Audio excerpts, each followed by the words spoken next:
Well, hello. We are here in our reading room. I don't like the house, of course. There we go. This is my property. Okay, let's get going, although it doesn't have such a wonder. There we go, actually.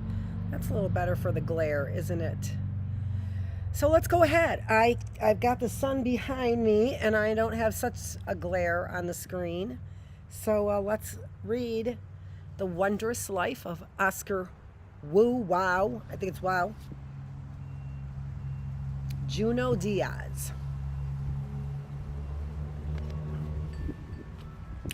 Chapter 3. The Three Heartbreaks of Belicia Cabral. 1955 to 1962. Look at the princess. Before there was an American Story, before Patterson spread before Oscar and Lola like a dream, or the trumpets from the island of our eviction had even sounded, there was their mother, Hypatia Belicia Cabral. A girl so tall your leg bones ached just looking at her. So dark it was as if the creatrix had, in her making, blinked, who, like her yet-to-be-born daughter, would come to exhibit a particularly Jersey malaise and inextinguishable longing for elsewheres. Under the Sea. She lived in those days in Bonnie, not the frenzied Bonnie of right now, supported by the endless supply of doyos who've laid claim to most of Boston, Providence, New Hampshire. This was the lovely Bonnie of past times, beautiful and respectful, a city famed for its resistance to blackness, and it was here, alas, that the darkest character in our story resided, on one of the main streets near the Central Plaza, in a house that no longer stands. It was here that Beely lived with her mother and, if not exactly content, then certainly in a state of relative tranquility. From 1951 on, Hija and Madre, running their famous bakery near the Plaza Central and keeping their fading, airless house in tip-top shape. Before 1951, our orphan girls had lived with another foster family, monstrous people, if the rumors are to be believed. A dark period of her life neither she nor her madre ever referenced. Their very own Pagino and Blanco.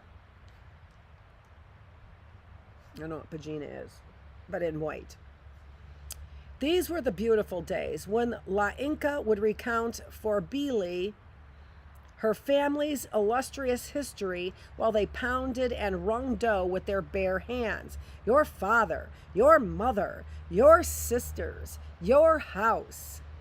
Or when the only talk between them was the voices on Carlos Moya's radio and the sound of the butter being applied to Belly's ruined back. Days of mangoes, days of bread. There are not many surviving photos from that period, but it's not hard to imagine them, arrayed in front of their immaculate house, Los Pescadores. Not touching because it was not their way. Respectability, so dense in La Grande that you'd need a blowtorch to cut it, and a guardedness so Minas Tirith in La Pequeña that you'd need the whole of Mordor to overcome it. Theirs was the life of the good people of Sur. Church twice a week, and on Fridays a stroll through Bonnie's Parque Central, where those nostalgic Trujillo days, stick-up kids were nowhere to be seen, and the beautiful bands did play. They shared the same sagging bed, and in the morning, while La Inca fished around blindly for her chancletas, Beely would shiver out to the front of the house, and while La Inca brewed her coffee, Beely would lean against the fence and stare. At what? The neighbors? The rising dust? At the world? Iha, La Inca would call. Iha, come here. 4 or 5 times until finally La Inca walked over to fetch her, and only then did Billy come. Why are you shouting? Billy wanted to know, annoyed. La Inca pushing her back toward the house. Will you listen to this girl? Thinks herself a person when she's not. Billy, clearly, one of those Oya souls, always turning, allergic to tranquilidad. Almost any other third world girl would have thanked Dios Santissimo for the blessed life she led. After all, she had a madre who didn't beat her, who, out of guilt or inclination, spoiled her rotten, bought her flash clothes, and paid her bakery wages. Peanuts, I'll admit, but that's more than what 99% of other kids in similar situations earned, which was nothing. Our girl had it made, and yet it did not feel so in her heart. For reasons she only dimly understood, by the time of our narrative, Billy could no longer abide working at the bakery or being the daughter of one of the most upstanding women in Bani. She could not abide, period. Everything about her peasant life irked her. She wanted with all her heart something else. When this dissatisfaction entered her heart, she could not recall, would later tell her daughter that it had been exactly with her all her life. But who knows if this is true? What exactly it was she wanted was never clear either. Her own incredible life, yes, a handsome, wealthy husband, yes, beautiful children, yes, a woman's body, without question.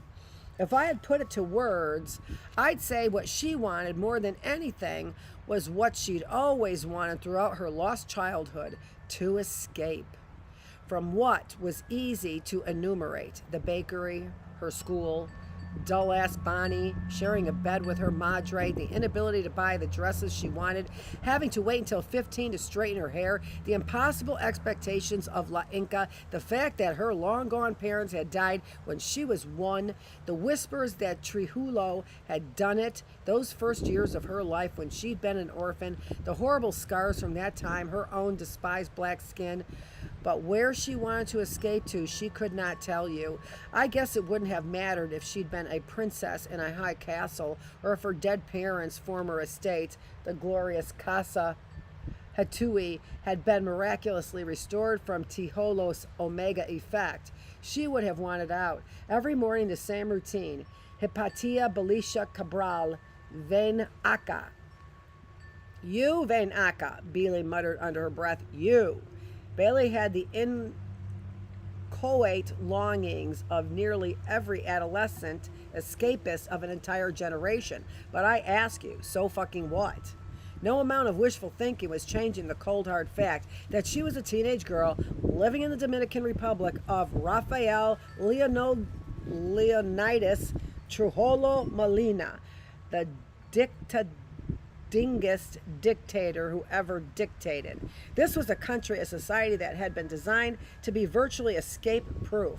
Alcatraz of Antilles, they weren't any Houdini holes in that Platano curtain. Options as rare as Thanos, and for irascible, dark-skinned flacas of modest means, they were rarer still. If you want to cast her restlessness in a broader light, she was suffering the same suffocation that was asphyxiating a whole generation of young Dominicans. 20 odd years of Trujillo had guaranteed that.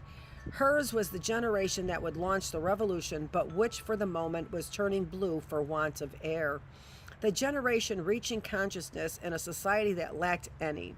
The generation that, despite the consensus that declared change impossible, hankered for change all the time.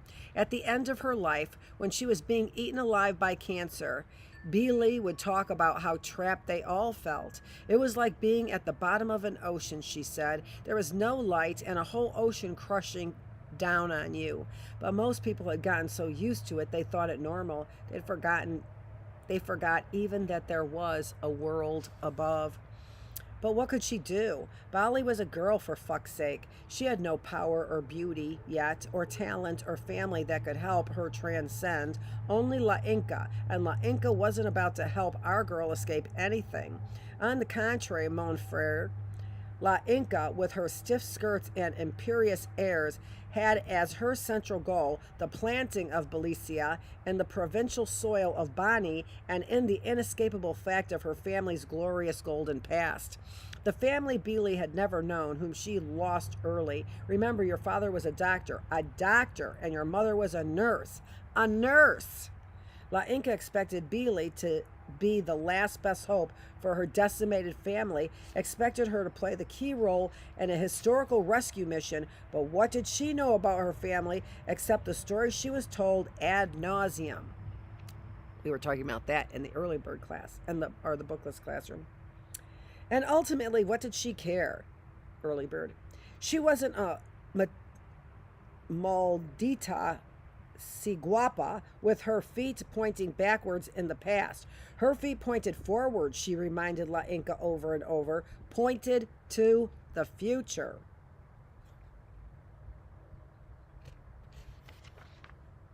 Your father was a doctor, La Inca repeated, unperturbed. Your mother was a nurse. They owned the biggest house in La Vega. Beeley did not listen, but at night when the Elise wind blew in, our girl would groan in her sleep. La chica de mi escuela.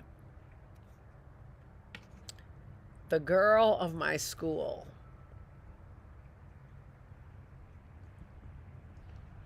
When Beeley was 13, La Inca landed her a scholarship at El Renditor, one of the best schools in Bani. On paper, it was a pretty solid move. Orphan or not, Beeley was the third and final daughter of one of the Cibeo's finest families, and a proper education was not only her due, it was her birthright. La Inca also hoped to take some of the heat off of Beeley's restlessness. A new school with the best people in the valley, she thought. He managed to track her down, rescue her really, and brought her out of the darkness of those days and into the light of Bani. In these last 7 years, meticulous, punctilious La Inca had undone a lot of the damage that life in outer Azuea had inflicted, but the girl was still crazy rough around the edges, had all the upper class arrogance you could want, but she also had the mouth of a colmado superstar, would chew anybody out for anything, her years in outer Azuea to blame, putting her dark-skinned media campesina ass in a Tony school where the majority of the pupils were the white-skinned children of a regime's top Landranazos, turned out to be a better idea in theory than in practice. Brilliant doctor, father, or not, Beeley stood out in El Redentor. Given the delicacy of the situation, another girl might have adjusted the polarity of her persona to better fit in, would have kept her head down, and survived by ignoring the 10,001 barbs directed at her each day by students and staff alike. Not Beeley. She never would admit it, even to herself, but she felt utterly exposed at Redentor. All those pale eyes gnawing at their duskiness like locusts, and she didn't know how to handle such vulnerability. Did what had always saved her in the past, was defensive and aggressive and mad overreactive. You said something slightly off color about her shoes, and she brought up the fact that you had a slow eye and danced like a goat with a rock stuck in its ass. Ouch. You would just be playing, and homegirl would be coming down on you off the top rope. Let's just say by the end of her second quarter, Beeley could walk down the hall without fear that anyone would crack on her. The downside of this, of course, was that she was completely alone. It wasn't like in the time of the butterflies, where a kindly Mirabelle sister steps up and befriends the poor scholarship student. No Miranda here. Everybody shunned her. All right, so here is the footnote. The Mirabelle sisters were the great martyrs of that period. Patria Mercedes, Minerva Argentina, and Maria Teresa, 3 beautiful sisters from Salcedo who resisted Trujillo and were murdered for it. One of the main reasons why the women from Salcedo have reputations for being so incredibly fierce. Don't take shit from anybody, not even a Trujillo. Their murders and the subsequent public outcry are believed by many to have signaled the official beginning of the end of the Trillato, the tipping point when folks finally decided enough was enough. Let's just say by the end of her second quarter, Beely could walk down the time of butterflies where it kindly... No Miranda here. Everybody shunned her. Despite the outsized expectation Beely had had on her first days to be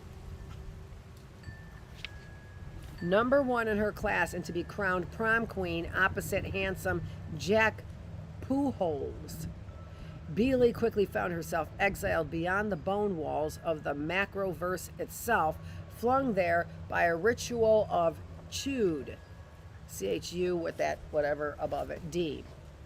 She wasn't even lucky enough to be deemed into the lamentable subset, those mega losers that even the losers pick on. She was beyond that, and Sinkoirak's territory. Her fellow ultra Dalits included the boy in the iron lung whose servants would wheel him into the corner of the class every morning and who always seemed to be smiling, the idiot, and the Chinese girl whose father owned the largest pulperia in the country and was known dubiously as Trujillo's Chino. In her 2 years of El Renditor, W-E-I, capital W-E-I, never managed to learn more than a gloss of Spanish, yet despite the obvious impediment, she reported dutifully to class every day. In the beginning, the other students had scourged her with all the usual anti-Asian nonsense. They cracked on her hair, it's so greasy, on her eyes, can you really see through those? On chopsticks, I get some twigs for you. On language, variation on Ching-Chongese. The boys especially loved to tug their faces back into buck-toothed, chinky-eyed rictuses. Charming, haha, jokes aplenty. But once a novelty wore off, she didn't even respond. The students exiled we to the phantom zone, and even the cries of China, China, China died down eventually.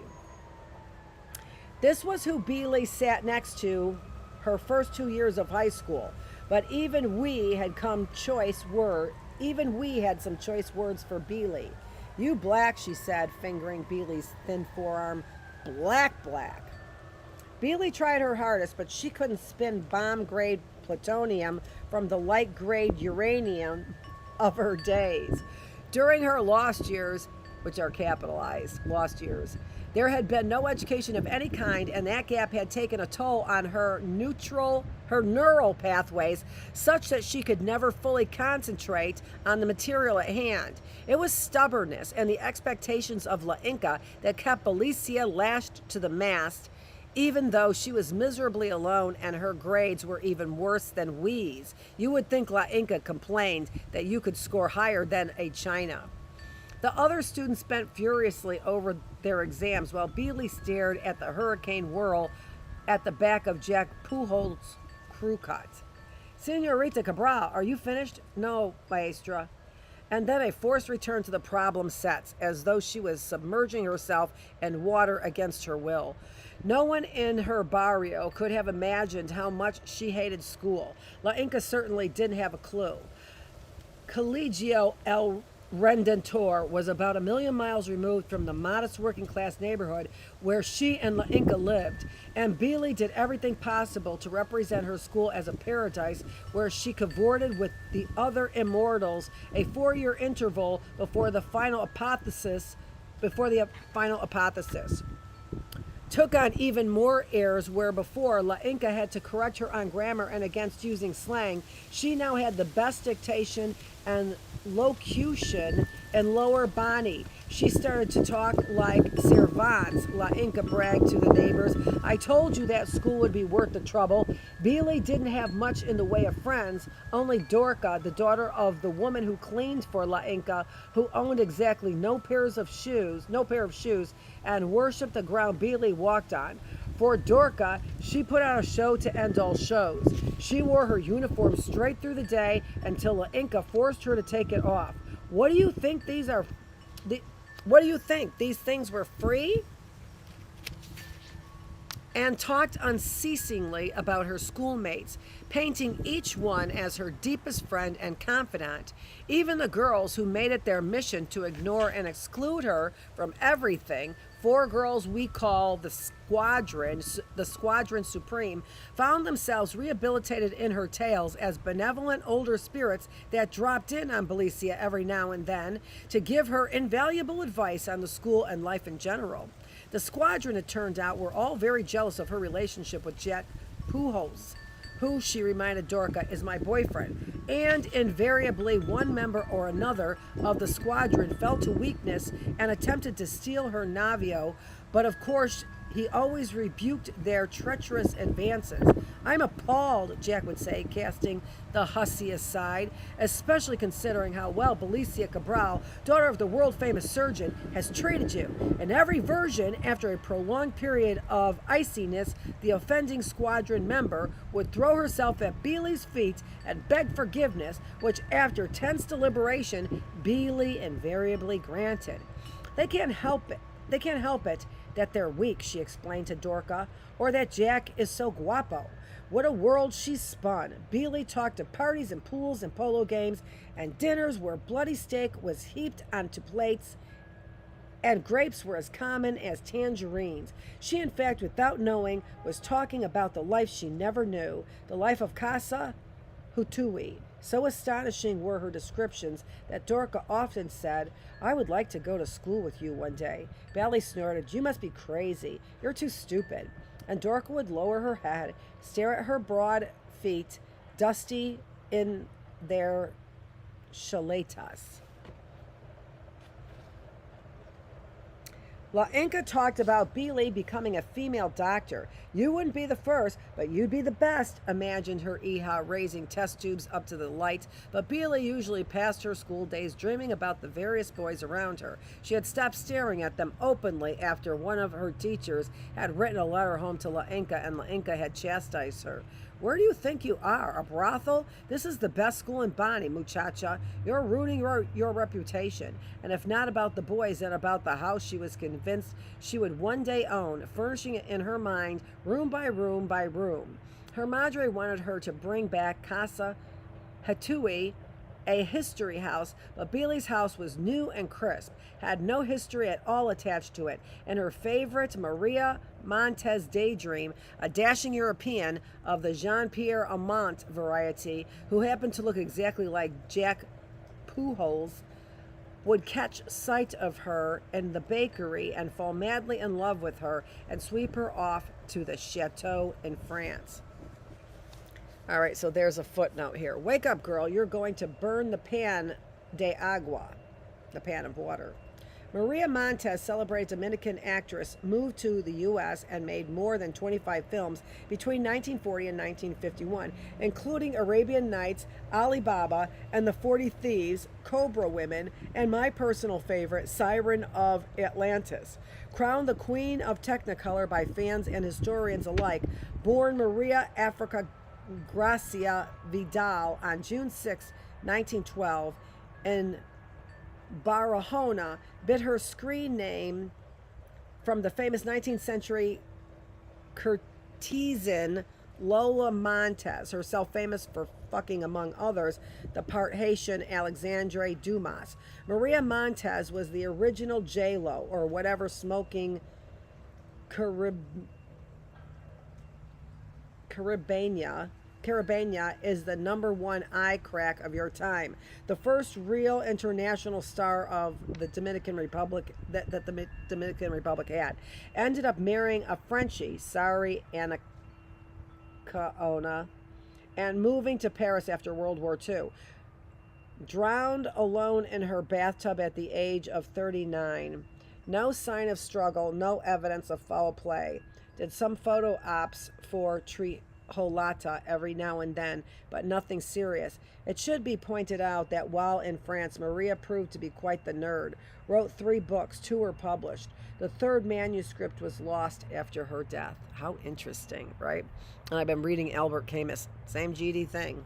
What the F? She wasn't the only girl daydreaming like this. The Irringanzo was in the air. It was the dream shit that they fed girls day and night. It's surprising Beely could think of anything else. What with that heavy rotation of boleros, canciones, and versos spinning in her head, with the Liston Diarios society pages spread before her. Beely at 13 believed in love like a 70-year-old widow whose been abandoned by family, husband, children, and fortune, believes in God. Sounds like me. Belicia was, if it was possible, even more susceptible to the Casanova wave than many of her peers. Our girl was straight boy crazy. To be called boy crazy in a country like Santo Domingo is a singular distinction. It means that you can sustain infatuations that would reduce your average North Americana to cinders. She stared at the young bravos on the bus, secretly kissed the bread of the buenomozos who frequented the bakery, sang to herself all those beautiful Cuban love songs. God save your soul, La Inca grumbled, if you think boys are an answer to anything. But even the boy situation left a lot to be desired. If she'd been interested in the niggers in the barrio, our Beely would have had no problems. These cats would have obliged her romantic spirit by jumping her lickety-split. But alas, La Inca's hope that the rarefied private airs of Colegio El Redentor would have a salutary effect on the girl's character, like a dozen wet belt beatings or 3 months of an unheated convent, had, at least in this one aspect, borne fruit, for Beely at 13 only had eyes for the Jack Pujoles of the world. As it is usually the case in these situations, the high-class boys she so desired didn't reciprocate her interest. Beely didn't have quite enough of anything to snap these Ruberosas out of their rich girl reveries. What a life, each day turning on its axis slower than a year. She endured school, the bakery, La Inca's suffocating solitude with a furious jaw. She watched hungrily for visitors from out of town, threw open her arms at the slightest hint of a wind, and at night she struggled Jacob-like against the ocean, pressing down on her. Okay, we will start with Kimota. Actually, I'm going to read it, Kimota. So, what happened? A boy happened. Her first. Numero uno. That's where we'll start. Okay, this is Dr. Annette Feravich. Thanks for joining me here in the reading room. I'm the teacher. You have been here in the classroom with healthy mind, body, spirit. Thanks for joining me.